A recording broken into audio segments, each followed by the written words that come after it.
kamukha nito mga kabrad. Ang flooring natin dito, kamukha nito, ito yung pinaka-base natin ito. Yung dating flooring, ito yung pinaka-base natin. Ngayon dito, yung panibago natin biga dito, yan. Bubutas natin yan, tapos yung biga, nakababa ng at least mga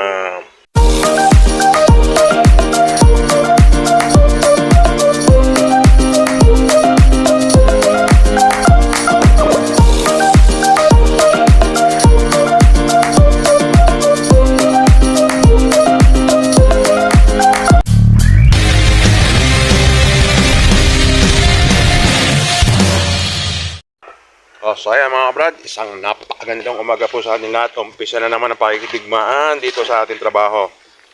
Be, kumusta ka, Be? Okay. Ating sila JB tsaka si Nonong eh. Ito, pinapantay nila ngayon.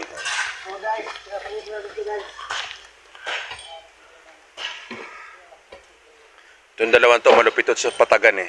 Yan, sila yung tiga-correct. Diba, tiga-correct ng lupa. Yan, tsaka si Be. Yan, pambato natin sa hukay.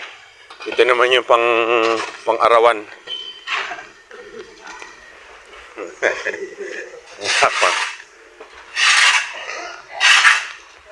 Ito naman yung isa nating ibang category naman to mga kabrad. Yan. Good morning. Good morning, boss. Ayan. Umpisa na naman pakikibaka. Kaya Edward, hanggang dyan na lang yan ha. Yan yung tinutuntungan yan na lang. Tapos kulat, itong na yon, hindi ba pagitan natin ng semento na to? Ito. Dito natin yung biga, pero ilulubog na natin. Para hindi na tayo magpoporma ng Tapos doon sa may, doon, pasisinsil natin. Papakapitan natin. May kawet ha. Tapos ito yung biga rito. Pero ito, pwede nating itong ilaglag na agad. Para yung biga mo dito, connecta na ron. Tapos doon, yung sa may kay Edward na hinahawakan na yan, ikawit nyo pa rin yung tie beam. Nakakawit pa rin. Para yung dito, at saka yung papa dito, magkakakonekta at saka yung dyan.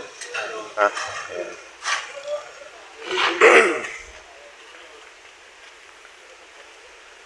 So, dito naman, may kanal din tayo dito mga kabrad. Ito, kanal. Ang sukat natin kulot doon, 120 ano? Pero pwedeng 1 meter na lang yan. So may patok kapag ano niya, naka-L, dito, pag ano. Tapos dito yung CR. Ito. Dito yung CR natin. Mukhang mahagip kulot yung puno Pero siguro, titingnan natin. Mahagip ng patok, pero hindi na natin siguro isasagad dyan. Dahil yung tao naman, hindi naman pupunta na dyan. Mula doon kulot, 2.5. Napagana na. Yung si kulot naman, magawa ng anilyo. Ang poste natin. Parang mga kilometro. Kaya sukatin mo.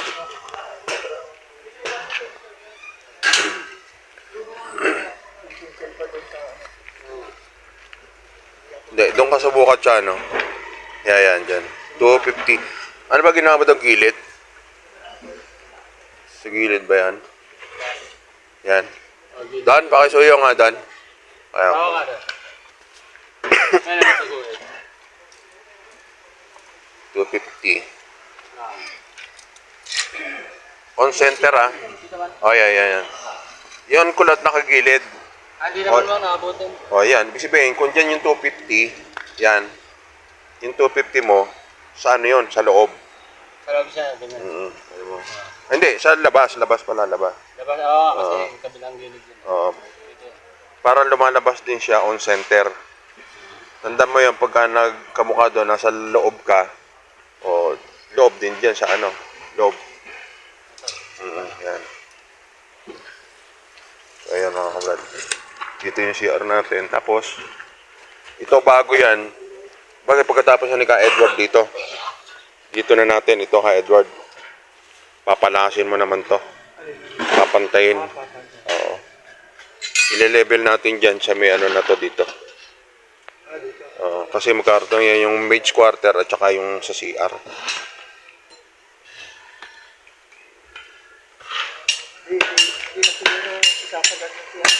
Hindi, hanggang doon lang naman. Pero yung patwalk, hindi na natin isasagad dito sa ano, hindi na rin.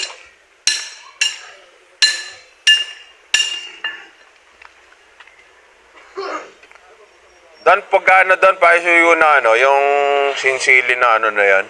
Basagin mo ng maso. Yan ito.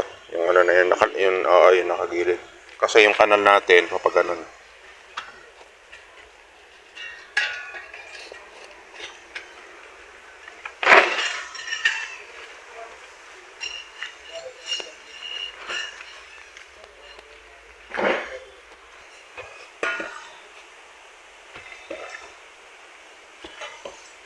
Saan ba yung ano mo niyan, ano? Yung sentro mo niyan? Yung sinukat, ito yan, bali JB ano? Yun, didiretsuhin nyo yan, papaganon. Yan yung tie beam natin, yan, halimbawa, yan yung tie beam. Yung kabila nun, yun na yung pinaka-open kanal natin, yung kanal na natin. Kaya natin kinokorek muna ito ngayon. Yan na yung pinaka-finish ng papatungan ng flooring. Di ba, may klebe na rin yan, di ba, pababa. Ngayon, yun naman tie beam natin ngayon, nakapantay na rin dyan sa lupa na yan. Tapos, pag nagbuhos tayo, nakapatong yung flooring natin doon sa biga. Okay. Yun.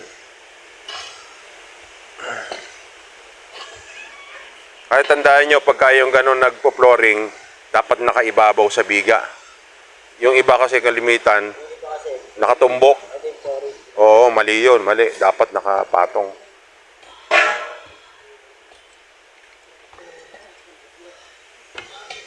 O yung iba, kalimitan, pagka nagli-layout, ang ginagawa, yung hindi nila yan muna yung elevation.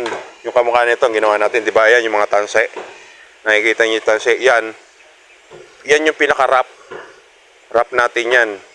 Ngayon, dyan, sa ano na yan, sa tanse, bababa tayo ng G's, yun yung biga, yung tie beam.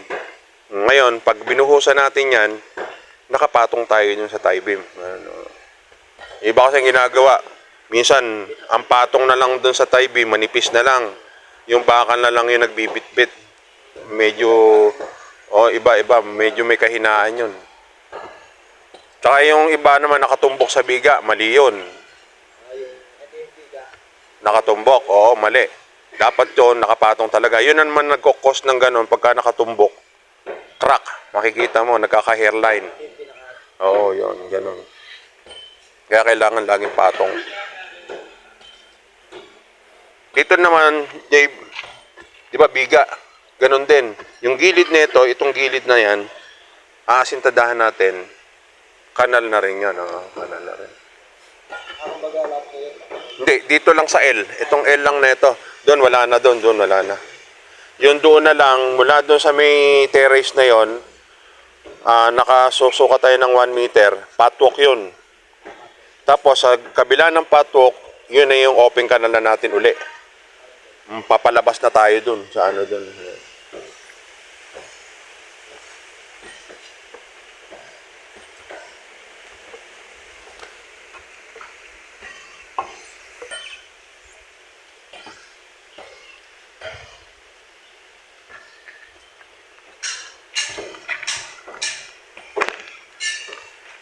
Kulat, di ka ba nangangalay dyan? Nakaupo ka? Ha?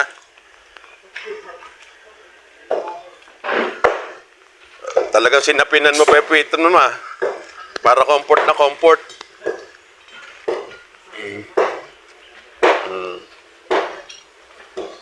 Sa Lunes, dadali naman ni ano yun, yung bender at saka yung yung spike. Yan mo ilagay. Ano yan? Yan pa rin yung sa big tie beam o ano? Tie beam ka. Ito yung 1 meter na sa ano? 1535. Sige.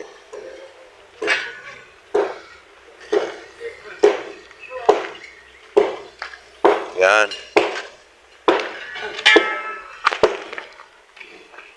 Kasi anuhin natin yung ano yun. Parang nakaano lang siya, no? Tungtong lang yung ano, no? Oo. Hindi, nakatungtong lang yung parang naka-wall footing lang siya na ano. Yan, no? Maguwang. Mahina.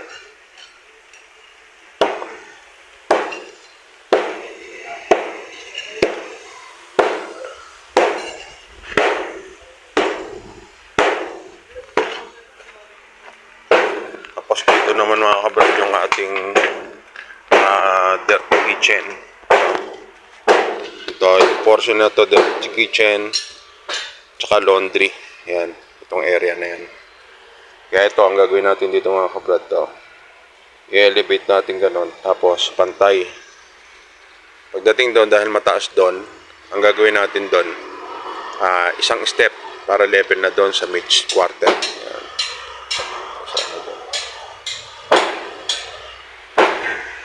Yung mga kabrad ang pagkakaiba ng flooring na nakatumbok lang tayo doon sa tie beam.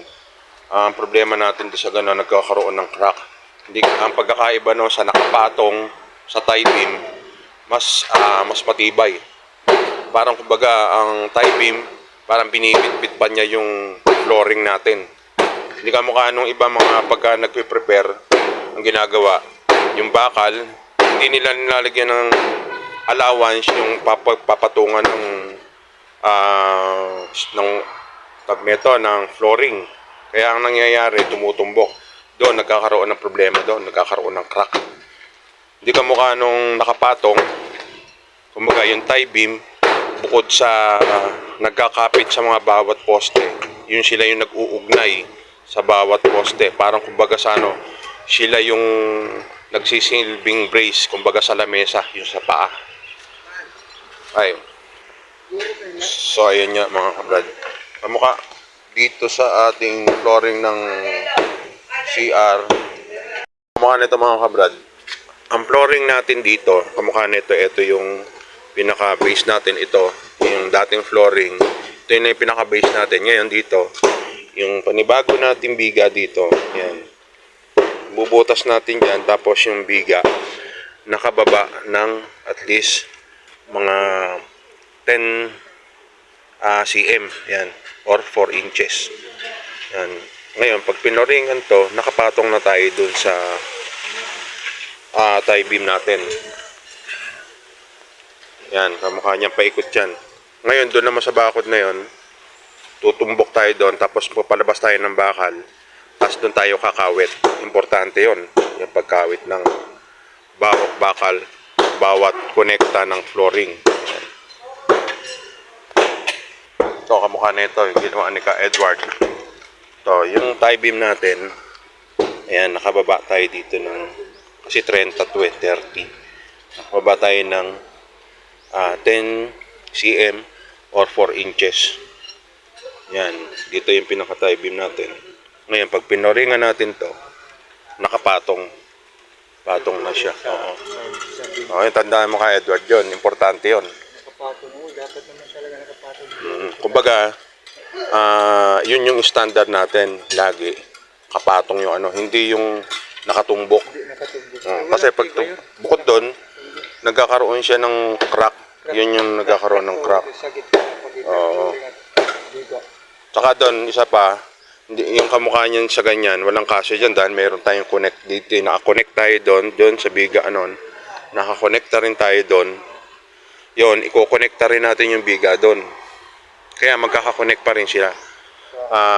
Kumbaga, pagka ang purpose ng ganon, pag lumilin doon, sabay na nagsishake. Oo, nagkokontrahan. Hindi ka mukha nung iba na minsan hindi naglalagay ng tie beam. Yun yung kahalagahan naman ng tie beam. Ang kahalagahan ng tie beam, yung pagdamarating sa mga lindol, ganyan, nagkakaroon ng crack. Ayan, yung malaking nagiging. Pero yung konektado bawat area, may posible na hindi magkaroon ng crack. Ayan, ganun siya. Oo. Alin yan? O yung kamukha ng gano'n, sisilin mo na lang ng ano yun. Pwede na yan. Hindi na naman. Okay, okay.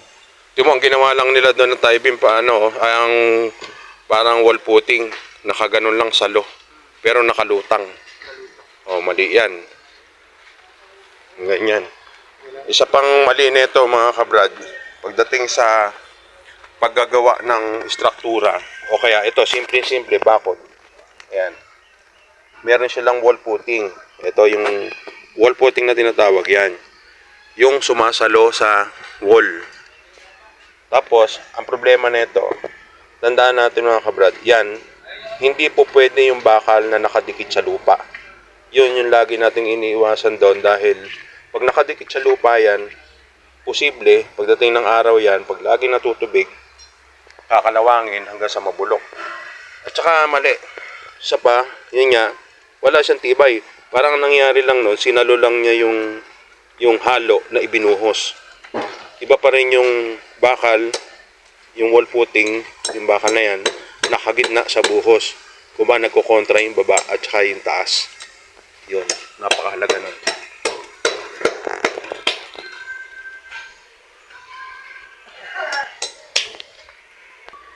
Kahit saan kayo makarating ka Edward, lagi yun, importante yun, pagkukonek.